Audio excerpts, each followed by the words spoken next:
Queridos, boa noite. Que a graça e a paz do nosso Senhor e Salvador Jesus Cristo esteja com todos nesta noite. Amém? Nós louvamos, o nome do Senhor pela alegria que nós temos de estar na casa de Deus e podermos desfrutar da alegria, não apenas de estar na presença de Deus, mas estar na comunhão dos irmãos. Esse é um privilégio para poucas pessoas. Muitas pessoas não têm o privilégio de estarem reunidas na casa de Deus com os filhos de Deus. A maioria das pessoas desse planeta estão fora de uma igreja, e quando eu falo de uma igreja, eu quero me referir àquelas que pregam a verdade, porque é um desperdício de tempo. O Lutero uma vez falou uma coisa dura, ele falou assim, entre o prostíbulo e uma igreja que prega a mentira, o prostíbulo ainda tem algumas vantagens, porque aquelas pessoas são ignorantes quanto à verdade. Duro ouvir isso, né? Mas é a pura realidade. Se nós não pregarmos a verdade da palavra de Deus, é uma perda de tempo nos reunirmos. Então, por isso, nós temos que ter total confiança ao abrirmos os nossos lábios. Foi por isso que hoje de manhã, nós estávamos meditando por quem que Jesus morreu, né? Porque se você não souber ensinar a verdade, você está abraçando aquela pessoa e juntos caminhando para o inferno. Eu acho que essa é a maior tragédia. Lá no meu canal do YouTube, eu coloquei lá um texto assim, né? Um título da mensagem que eu botei rapidamente lá, uma coisa pequena. Qual é a maior tragédia do ser humano? A maior tragédia do ser humano é ele passar 20, 30, 40 anos na igreja e quando ele chegar diante do Salvador, ele ouvir: apartai-vos de mim, maldito, porque eu não vos conheço. Você pensou nisso? Vai acontecer, queridos. Foi Jesus que falou que isso vai acontecer, não fui eu, não. Ele falou que tem gente que vai chegar naquele dia dessa forma. Então, o nosso compromisso é com a verdade da palavra de Deus. Por isso eu falei para os irmãos assim, dá uma lidinha lá no capítulo 16 de Êxodo, hoje de manhã. Eu queria poder discorrer, irmão, todo o capítulo, mas não vai dar. Nosso tempo é curto e eu quero meditar, porque eu vi o pastor Spurgeon fazendo aqueles devocionais dele, pregando um pequeno sermão de 4 minutos e pouco, está lá no YouTube. Coloque lá, Spurgeon, colhiam não pois, manhã após manhã. Vai aparecer lá para você, você vai assistir lá. Então, eu assisti o pastor pregando sobre isso e eu quis trazer para nós. Qual é um dos grandes problemas do ser humano? Insatisfação. Faça uma pesquisa com as pessoas que trabalham com você, faça umas pesquisas de pessoas que moram perto de você, que são seus familiares, e pergunte para elas assim: você está insatisfeita com alguma coisa? Eles sempre têm uma lista de insatisfações. O povo de Israel não é diferente.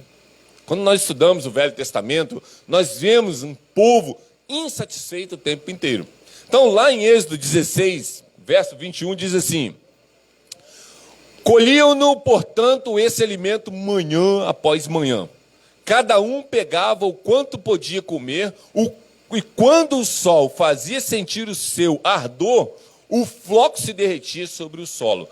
Esse texto está falando sobre o maná. Se você leu o texto em casa, você viu isso. Mas se você não leu e não sabe, Deus tinha tirado o povo de Israel do Egito.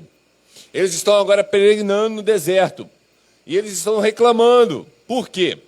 Porque eu disse que o ser humano é insatisfeito. Mas eles estão reclamando porque, poxa, quando a gente estava lá, que a gente era escravo, tinha alho poró, tinha carne, sabe? Tinha pão. E Moisés trouxe a gente aqui para matar a gente de fome, está todo mundo com fome. Não tinha Big Mac, não tinha como ligar para ninguém, não tem, certo? Não tem lanchonete, não tem Henrique. Não tem para socorrer nós, não tem. Aí eles estão reclamando, porque é isso que o ser humano faz. O ser humano é insatisfeito.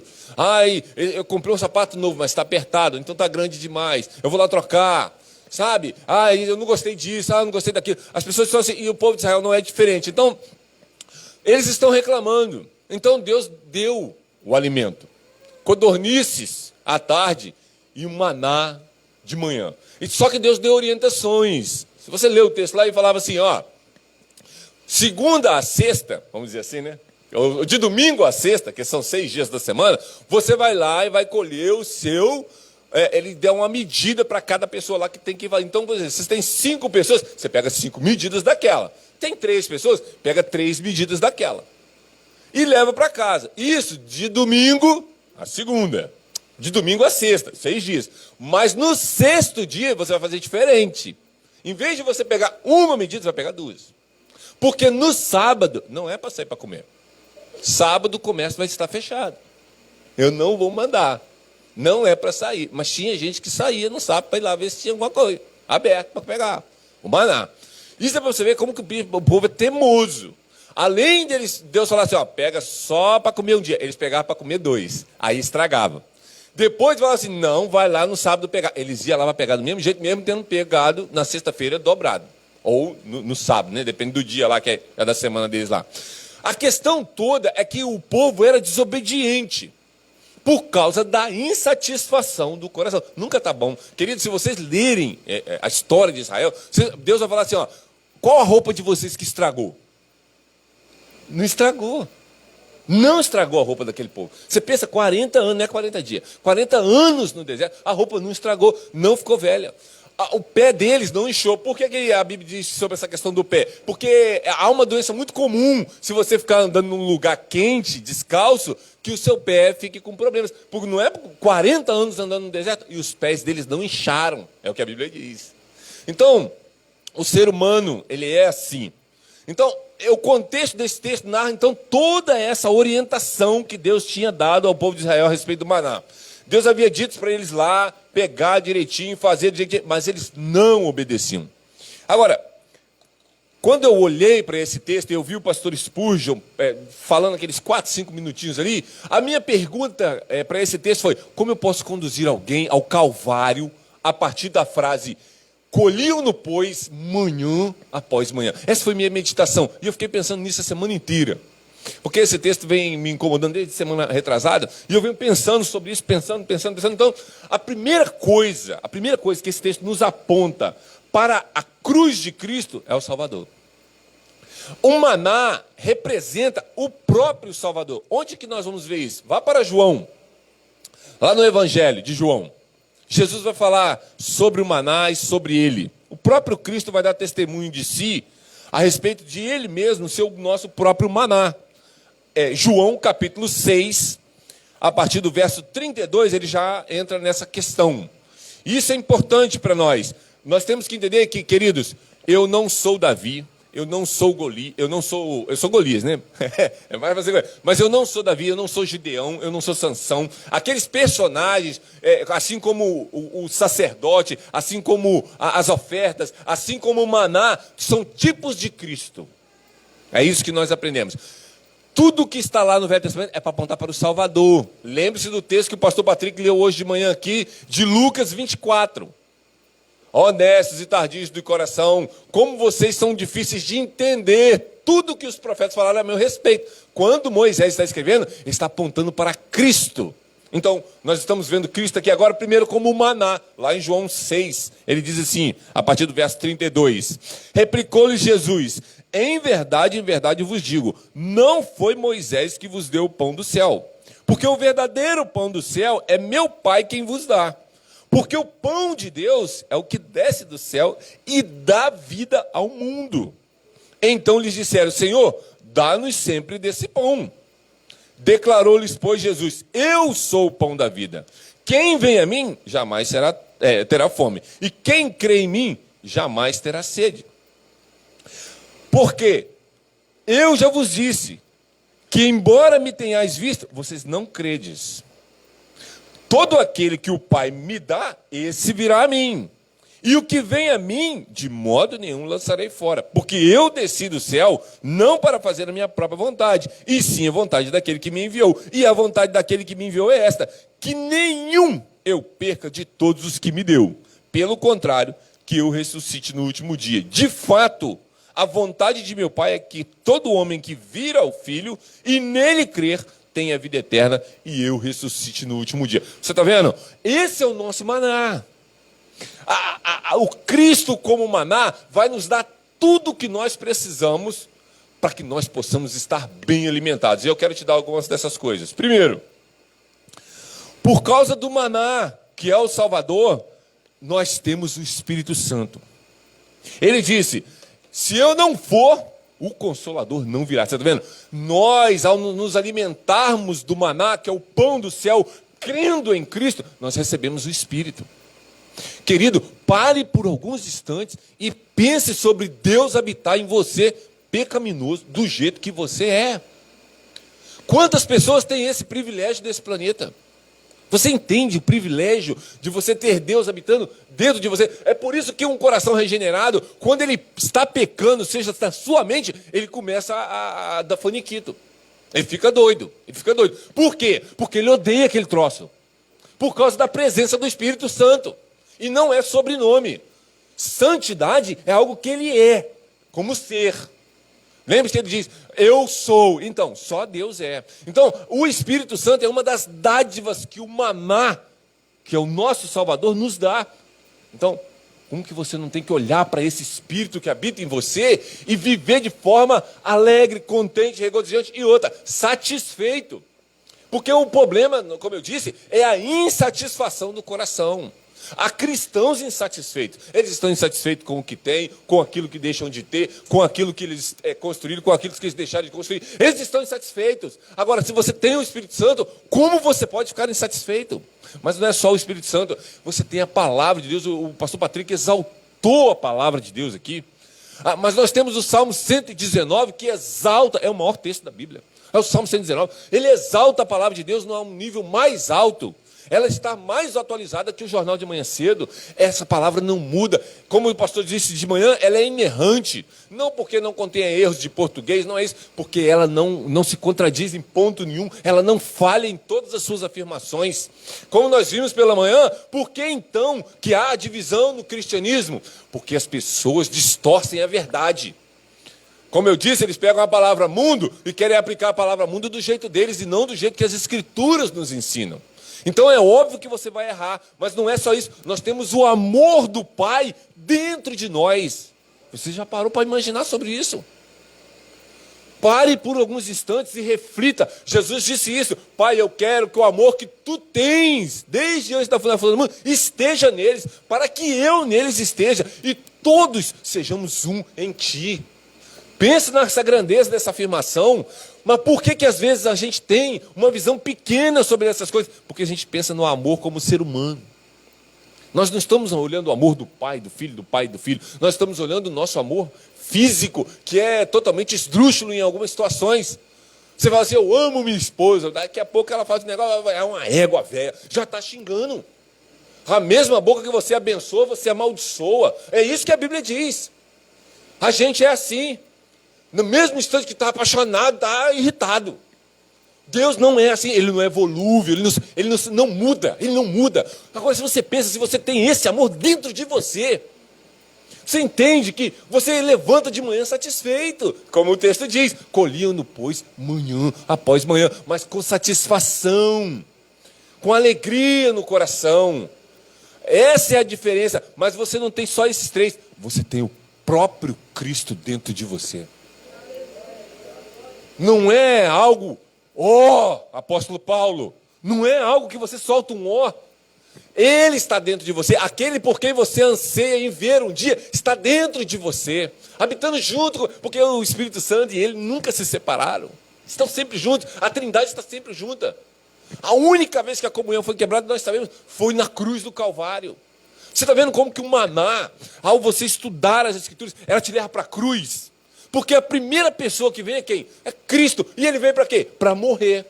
Para fazer o quê? Expiação, propiciação, justiça. Aquilo tudo que a gente já conhece. Tem gente que não conhece essas maravilhas ainda. Então, você tem que ter sempre esses 4 pontos em mente. Você tem o Espírito Santo. A palavra de Deus é a sua regra de fé e prática. O amor do Pai está em você e o próprio Cristo habita em você. Então, você não tem razões para estar insatisfeito. Seja lá com o que você está insatisfeito nessa noite.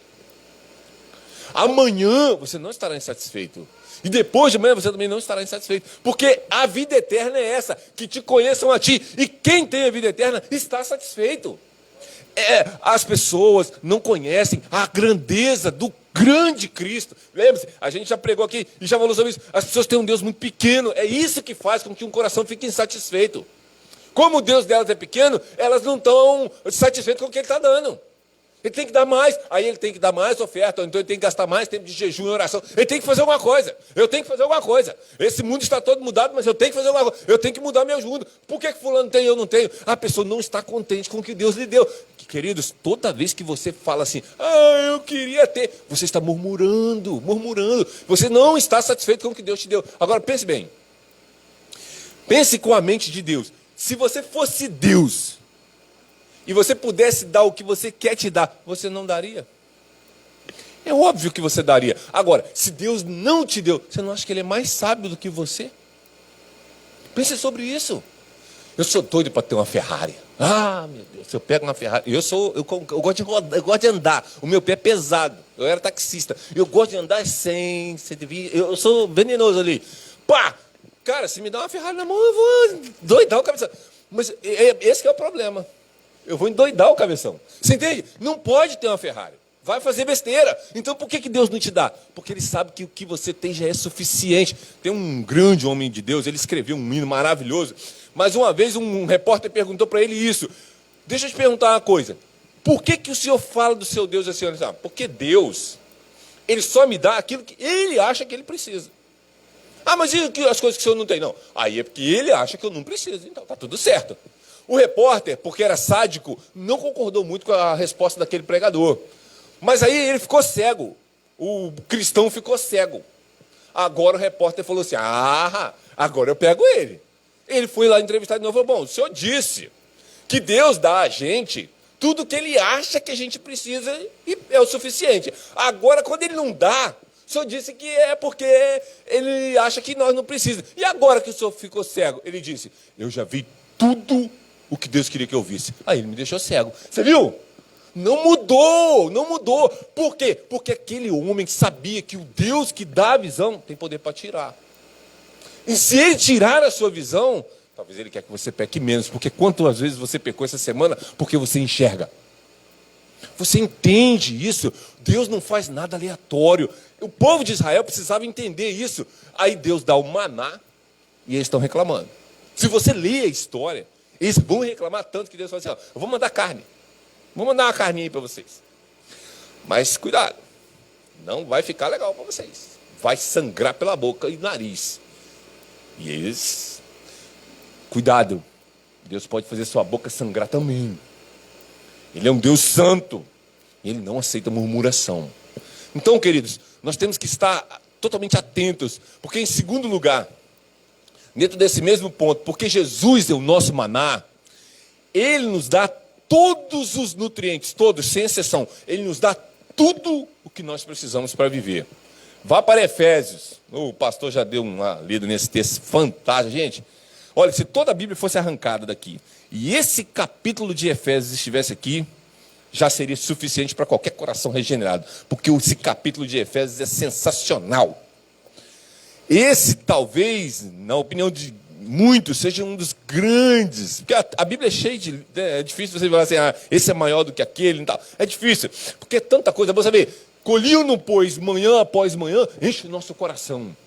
Mas aqui está destrinchado por que você pode colher manhã após manhã tantas dádivas. Porque o maná tem muitos nutrientes. Pense bem, tente entender isso.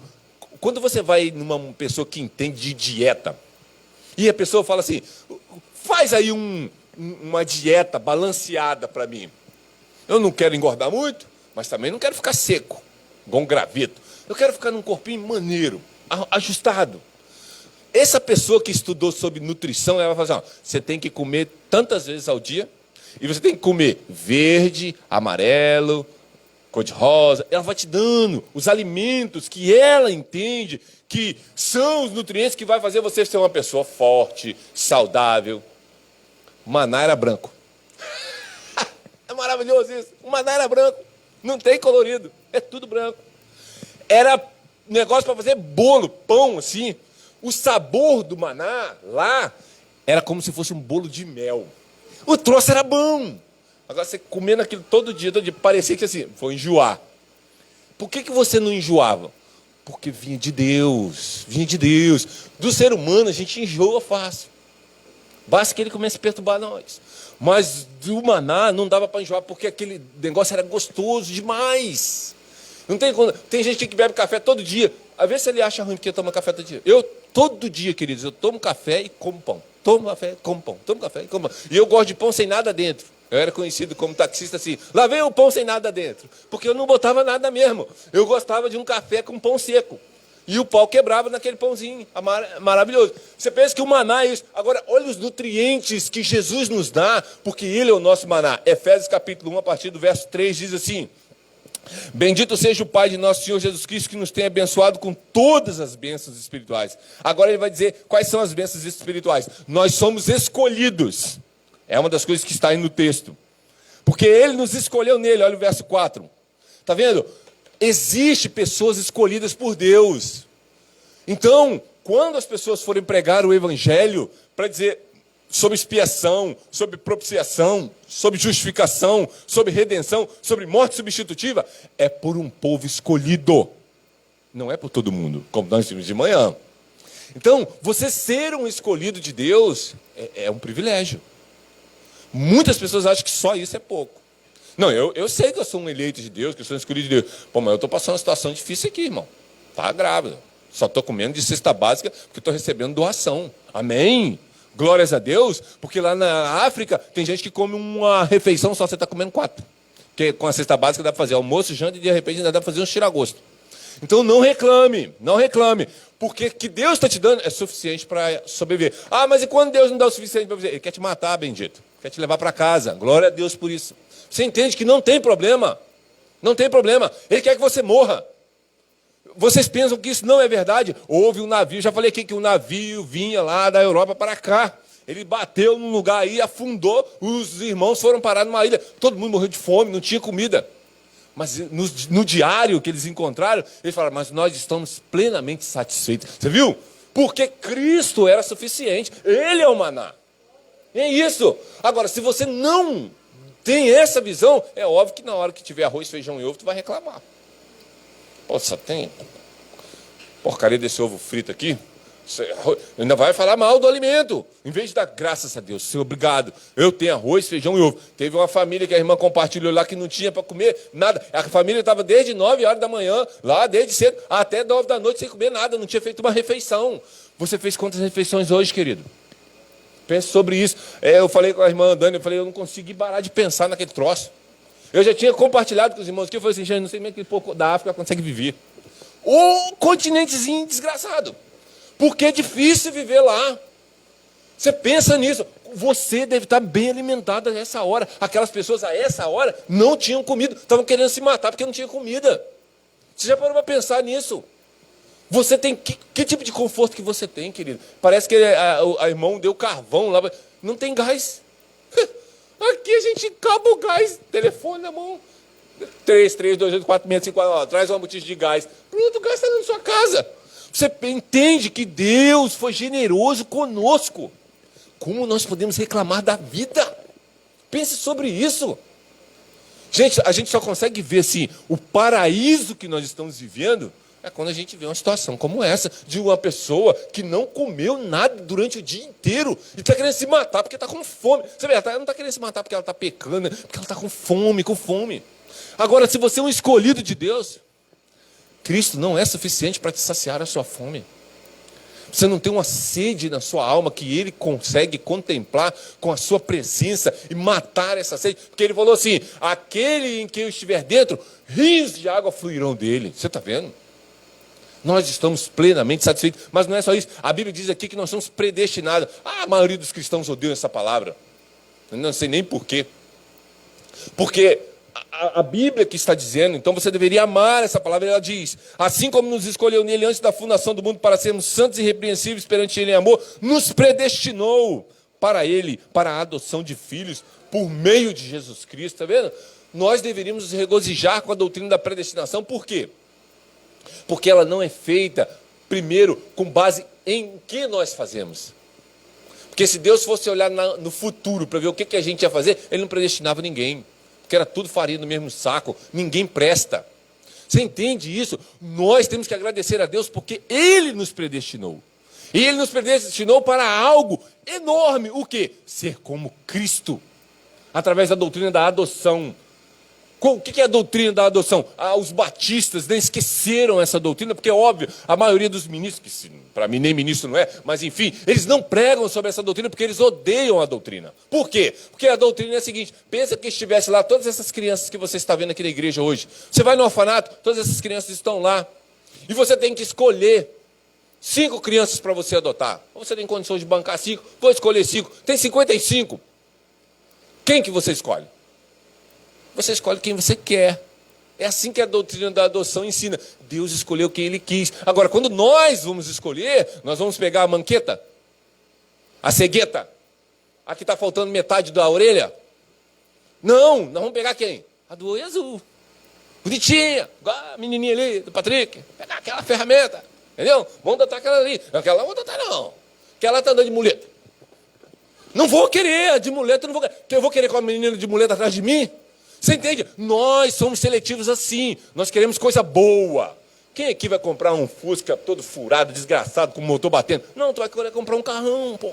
Nós queremos coisa boa. E tem alguma coisa errada de ter coisa boa? Não, não tem coisa errada, não tem problema. Só que Deus, Ele mostra para nós a excelência do seu caráter quando Ele não olha para nós para ver os nossos qualidades ou defeitos. A Bíblia diz que Ele escolheu exatamente as coisas piores, não as melhores. Porque se fosse usar o parâmetro, o que Deus teria escolhido? Os melhores. Não Alexandre, Leonardo DiCaprio. Mais bonito. Tom Cruise. Né? Arnold Schwarzenegger.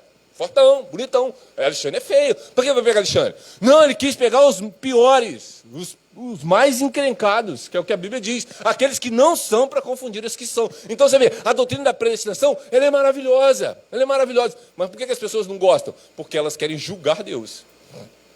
Todas as pessoas que vão julgar Deus, um dia serão julgadas com justiça. A doutrina da adoção está aí. Nós somos redimidos. A ideia de redenção. Como eu disse, as pessoas sabem sobre o Cristo Redentor. Mas quando você pergunta, mas o que significa Redentor? Não sei. Então por que eles chamam de Cristo Redentor? Acho que é porque é bonito. Cristo Redentor é bonito. O nome Redentor é bonito. Mas você pergunta sobre a doutrina da redenção, os cristãos não sabem.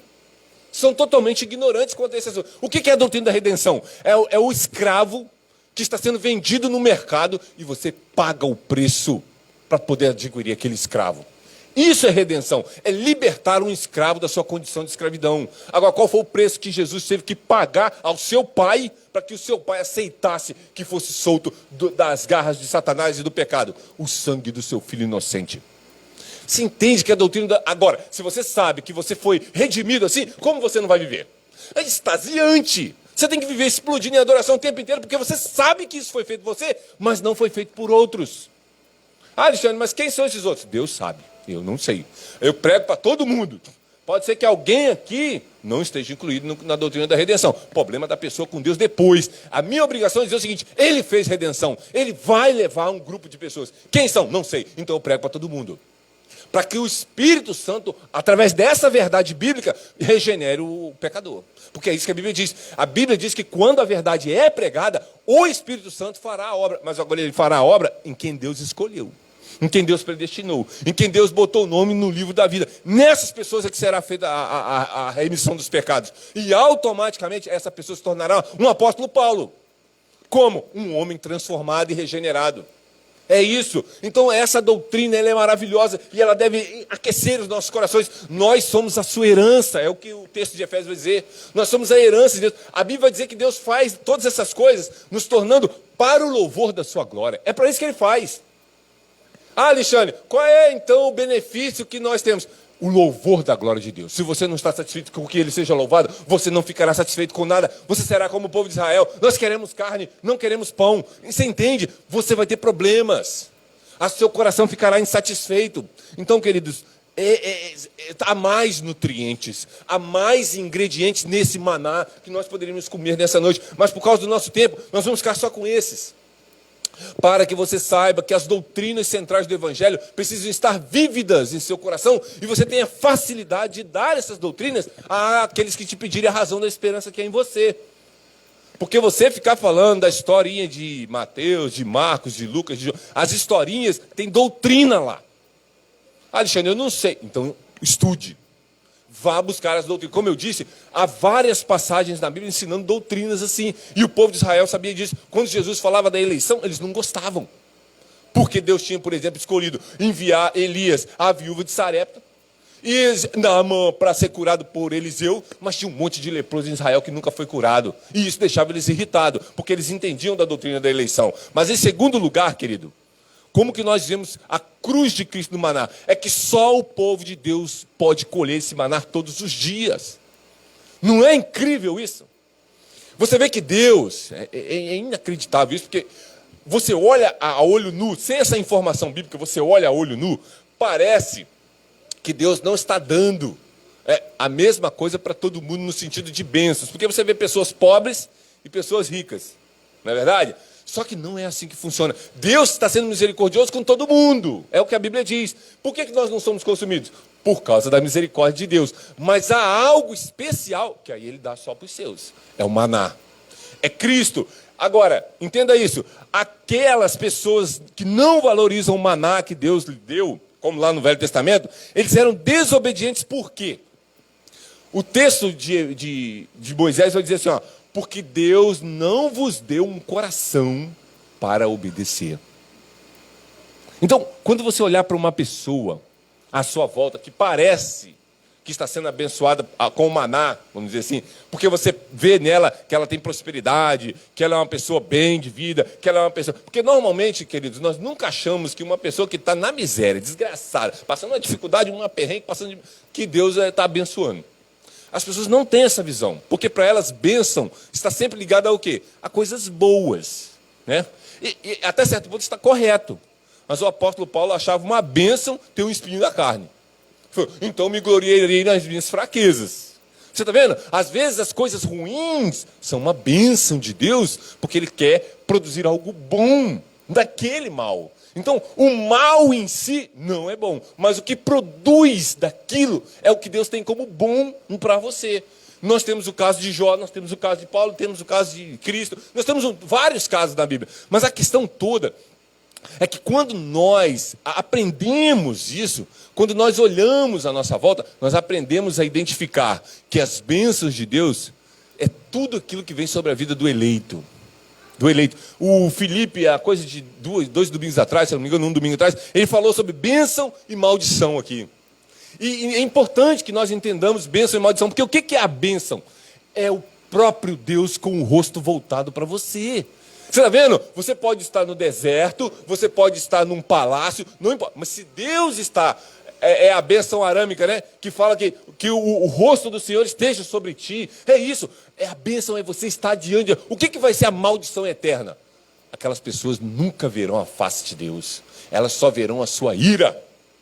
É a ira de Deus que elas vão sentir. Então, nós, queridos, nós temos que nos regozijar. E nós temos sempre que lembrar de que Paulo vai dizer isso. Tudo que foi escrito para o nosso ensino foi escrito. Olhem como o povo de Israel se comportou quando eles estavam recebendo as dádivas do céu. Agora, se Deus tratou daquela forma alguém que estava tratando o maná, que simbolizava o verdadeiro maná, que é Cristo, como Ele não tratará eu e você se negligenciarmos essa tão grande salvação, querido? Por isso que o autor de Hebreus vai alertar. Ai de nós. Cuidado. Pode dar problema.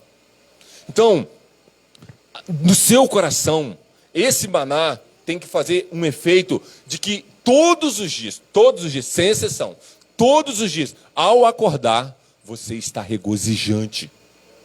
Eu tenho Cristo dentro de mim. Eu tenho o alimento que eu preciso. Eu não preciso de mais nada. Então, quando você tem as coisas, como a Bíblia diz, né? Todas as coisas cooperam. Então, vamos supor que um irmão tem mais do que o outro. É para quê? É para dividir, não para acumular. Essa semana eu estive conversando com uma pessoa a respeito disso, porque ela está lendo um livro do C.S. Lewis. E o C.S. Lewis é uma bênção. Porque ele disse o seguinte, se você usufruiu mais para você do que você deu, você está com problemas. O que ele está querendo dizer? Ele está querendo dizer o seguinte, se você é uma pessoa que já cumpriu com todos os seus compromissos, e agora sobrou, e dessa sobra você gastou mais com você do que com o seu próximo, você está com um problema. Eu acho isso maravilhoso. Porque o que ele estava dizendo? Não é de você pegar o seu dinheiro e ir com a sua família, ir ali no shopping, se divertir. Não é disso que ele está falando. Ele está dizendo se você está acumulando. É você ficar guardando dinheiro para comprar algo daquilo que você já tem. Eu quero comprar uma casa maior. Eu quero comprar um carro melhor. Enquanto seus irmãos estão passando dificuldade. Então o C.S. Lewis falou assim, ó, você está pecando contra o Senhor. Você deveria estar abençoando, porque uma vez que o Senhor está te dando mais para você do que está te dando mais para o outro, não é para você crescer, é para você dividir e abençoar a vida do seu irmão que está em dificuldade. E aquela irmã, né, suposta irmã, ela ficou assim, meio travada. Pô, ela tem casa, depois está comprando uma nova casa e outra casa, entende? E vai acumulando bens materiais para si, enquanto os irmãos em Cristo estão passando dificuldade. Nós vimos aqui, o testemunho da irmã botou lá no grupo. Tem gente lá na África passando dificuldade. Mas você não precisa ir para a África. Às vezes aqui do nosso ladinho também vai ter uns irmãos meio na perrengue. Então, ela ficou, ela travou. Eu falei assim, ó, ele só está dizendo o que Jesus disse. O que Jesus disse? Não andeis ansiosos pelo que vocês vão comer, pelo que vocês vão vestir. Olhe para os campos, olhe para os passarinhos. Gente, se vocês aprenderem a olhar para os passarinhos, vocês vão entender o que esse maná faz. Porque todas as vezes que eu levanto de manhã, eles são os primeiros a me convidarem a louvar ao Senhor. Eu fico injuriado que eles louvam o Senhor primeiro que eu. Wesley não, Wesley fala assim, eu não deixo, eu levanto mais cedo, eu sou horrível para levantar de manhã, então os passarinhos estão sempre na minha frente. Mas eu olho para aqueles bichinhos e eu fico impressionado como a palavra de Deus se cumpre ali. Porque eles comem todo dia, queridos. E eles não trabalham, eles não guardam, e Deus os alimenta. Não é de impressionar isso? Será que a gente não deveria pensar mais sobre esse? Olhe para os passarinhos. Qual o problema do cristão da nossa geração? Não vou nem falar do ímpio não, porque o ímpio já é assim mesmo. Estou falando do cristão. O cristão da nossa geração, ele acha que olhar para o passarinho não vai resolver. Eu te digo para você, se fosse o Alexandre que dissesse, Patrick, Wallace, qualquer um que dissesse assim, gente, olha para os passarinhos, eu concordaria com você. Mas olha quem está falando, essa é uma das primeiras regras de interpretação bíblica. Quem está mandando você olhar para os passarinhos? É o maná, é o Salvador, é o pão que desceu do céu. Se ele com seu maná supre os pássaros que não são salvos, que dirá de eu e você, pecadores?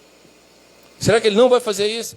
É óbvio, ele morreu por nós, igreja do Senhor Jesus Cristo. Será que ele não vai nos dar o suficiente? O problema é que quando ele te dá mais, você quer guardar para juntar para comprar. Aí você quer juntar para comprar, e você quer juntar para comprar. Você entende? Não há limites, mas a gente tem que botar um limite. E é isso que C.S. Lewis estava dizendo no livro. Olha, você tem que parar de acumular e passar a dividir. Agora, qual é o problema? Você vê, a Bíblia é perfeita, queridos. O problema é a gente. Qual o problema dessas pessoas? Essa problema dessas pessoas é o seguinte, mas fulano não tem? Porque fulano é preguiçoso. Não gosta de trabalhar. Fulano, aqui ó, tem um monte de concurso aí, por que ele não estuda para passar? Porque ele não gosta de estudar. Eu que me matei para fazer uma faculdade, eu que me matei para fazer uma pós-graduação. Você está entendendo? Aí ela começa a usar o quê? As suas prerrogativas pessoais. Mas a Bíblia diz assim, faça o bem sem olhar a quem. Porque se você olhar, é isso que você vai achar. Ah lá, mas ele não estudou, eu estudei. Eu tive que me matar 8 horas estudando para passar num concurso público. Agora, só porque eu sou... Você entende? Você vai racionalizar. A Bíblia não é um livro de racionalização assim. A Bíblia é um livro de fé. Deus está mandando você fazer? Vá lá e faça. Então, o maná, quando eles estão recebendo... Os egípcios, Deus estava sustentando os egípcios da mesma maneira. Os egípcios não passaram, então estavam lá comendo. Deus fez aquele arraso lá com as 10 pragas, mas a nação continuou lá. Eles continuaram trabalhando, comendo. Tá vendo? Deus estava agindo com misericórdia. Mas não era igual com Israel. Por quê? Porque Israel recebeu um maná. O que no maná continha era suficiente para cuidar daquele povo. E nós precisamos acreditar nisso, que só nós, só o povo de Deus tem esse maná. E por último, só através da cruz nós podemos colher esse pão do céu. Através de quê? Através das doutrinas centrais do Evangelho. Queridos, o que vai alimentar e fortalecer o seu coração é se você domina o conhecimento da doutrina da expiação, da propiciação, da justificação, da redenção, da eleição, da morte substitutiva. É isso que vai fazer a diferença. Não é você saber a história da multiplicação dos peixes. Você pode conhecer a história da multiplicação dos peixes. Você pode conhecer a história de Jesus acalmando a tempestade. Mas isso só trará alimento espiritual se você entender que doutrina que sai daí. Qual é a doutrina que eu tiro daqui que aponta para a cruz de Cristo? É essas doutrinas. Elas é que vão fazer a diferença. Elas vão fazer de você ser um cristão sólido, autêntico, firme, como aquele povo de Israel que comeu maná por 40 anos e no maná não deixou que eles morressem de fome. Eles morreram por causa de outros pecados, não apenas por causa da murmuração. Eles pecaram um monte de coisa lá. Mas o maná era suficiente para sustentar, a ponto de só 2 homens, eu fico pensando nisso, segundo alguns historiadores, mais de 1 milhão de pessoas saiu do deserto. Mais de 1 milhão. Daquele 1 milhão, aquela geração que era acima acho que de 20 anos, não entrou ninguém. Só Josué e Calebe foram as exceções. Nem Moisés não entrou. Por causa de um pecado que Deus falou. Você bateu na pedra. E aquela rocha lá era Cristo. Não era para você bater. Era só para você tocar. Você ficou com raiva, deu a porrada, então agora você vai morrer aqui e não vai entrar. Você entende que o nosso Deus, ele é assim. Ele é minucioso com a sua palavra. Então, quando você vai para essas doutrinas, tudo que flui da cruz é o nosso maná. Mas cuidado para nós não agirmos como os israelitas. Muitas pessoas sabem definir o que é expiação, o que é propiciação. Elas sabem definir. Então, o que falta para elas? Descansar nessas verdades. Descansar nesse poder do Espírito Santo e crer. Lembre-se que de manhã nós falamos que fé, ela tem 3 estágios para ser concreta. Compreensão, ou seja, você tem que ter informação para acreditar em uma coisa. Então você tem que ter compreensão, compromisso e entrega. É assim que a fé funciona. Você tem uma informação de uma coisa. Uma vez que você tem aquela informação, você se compromete com ela. E ao se comprometer com ela, você se entrega. Nós demos o exemplo aqui de manhã do carro que você tem que botar numa oficina. Você não sabe se aquele mecânico é bom ou ruim. Você pede informação. Normalmente é assim que as pessoas fazem. Você conhece, é um bom mecânico e tal. Você vai lá e averigua se realmente você acha que dá para acreditar, não dá para acreditar. Se dá pra... Quando você fala assim, não, eu vou confiar nesse cara, e você se comprometeu, você botou o carro lá. Mas você só tem a entrega quando você fala assim, agora você pode fazer o serviço. A nossa fé salvadora funciona da mesma maneira, sendo construída no poder do Espírito Santo. Como nós vimos de manhã, a diferença é da fé do ímpio para a fé do cristão é onde que você coloca a sua fé. O ímpio vai colocar a fé dele o quê? No dinheiro, na família, na mulher, no filho. Quando isso é tirado, a fé dele rui. Agora, nós colocamos a nossa fé aonde? Em Cristo. E este crucificado. É por isso que a nossa fé não rui. É por isso que se o cara fala assim, eu vou te matar por causa de Cristo. Mata, você está me mandando para casa. É por isso que aqueles irmãos cantavam nas arenas. Agora, hoje os cristãos estão reclamando porque o carro deles bateu o motor. Porque não tem o dinheiro para comprar a assinatura da Sky. Você entende? As pessoas estão reclamando. A insatisfação do coração, ela só é dessa forma porque eles não dominam toda a beleza de Cristo. Cristo tem que ser suficiente através da sua beleza. Agora, se você não pode contemplar a face dele fisicamente, onde que você vai enxergar isso? Nas doutrinas, na expiação, na propiciação, na justificação, na redenção, na eleição, na adoção, em todas essas grandes doutrinas do Evangelho. É por isso, queridos, que homens como David Brainerd, o David orou assim, Senhor, se o Senhor tem propósito em que a minha vida não tenha nenhum benefício físico, ou seja, que nada dos benefícios da cidade grande, de morar numa casa, de estar bem abastecido com alimento, se o Senhor não tem propósito com isso, leva-me para os índios. E foi o que Deus fez, e ele morreu de tuberculose. Você vê, se David Brainerd não tivesse ido para lá, ele poderia ter levado uma vida de ministro tranquila. Ele seria pastor de uma igreja, pregando todos os domingos regularmente, sendo um homem fiel a Deus, porque ele era um servo de Deus, mas ele morreu com 29 anos, querido. 29 anos. Se você quer um livro que você não pode deixar de ler, é a vida de David Brainerd. Você vai ficar com vergonha, eu garanto para você. Você acha que você é uma pessoa de oração? Leia o livro do David Brainerd. E você vai ver que você está longe de ser uma pessoa de oração. Porque eu li grande parte da biografia de David e eu me senti, sinceramente, eu me senti um lixo como cristão. Eu me senti mal ao ler. Porque aquele homem se entregou muito mais do que eu me entrego. Muito mais. Porque ele não olhou para os confortos da vida. Ele fala isso: Senhor, tira-me os confortos desta vida, se for para que o Senhor seja engrandecido. E Deus foi engrandecido na doença do cara. Na tuberculose, que enquanto ele estava de madrugada orando, ele tossia sangue. Você faz isso, querido. Pense nisso.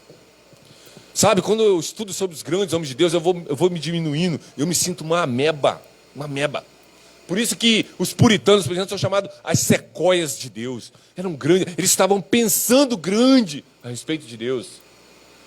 O William Carroll diz isso, ele diz: sonhe grandes coisas para Deus. Faça grandes coisas em nome de Deus. É isso. Ele pensava grande acerca do reino de Deus, porque o Deus dele é grande.